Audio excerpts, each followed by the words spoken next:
Hi, welcome back to Tarot Page Philippines. So for this video, gawin natin ang energy check para po sa may mga sun, moon, at rising sign na Leo. So kung bago po kayo, subscribe, like, and share. And the readings are for guidance purposes. Use your free will wisely.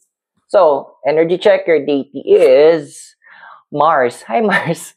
So we have here Mars. So passion, action, and a wish to persevere. You know what? Ito yung something about Mars.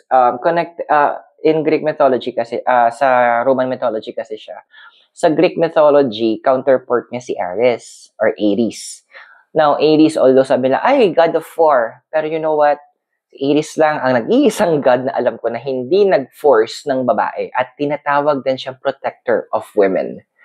Kasi nung pinagsamantalahan yung anak niya ng anak ni, I think ni Zeus yata, ay Poseidon, anak ni Poseidon, at gumawa talagang lumaban siya para sa anak niya.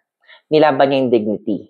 At nung nagreklamo si Poseidon, yung mga gods kumampi sa kanya. Same thing then. It's time for you to fight for what is right. It is time na you fight for the dignity of those people.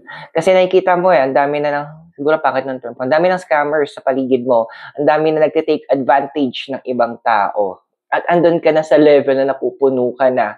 Andun ka sa level na puputok ka na. Dude, go. The universe did not allow you to see those things at maramdaman yung mga bagay na yun for no reason at all.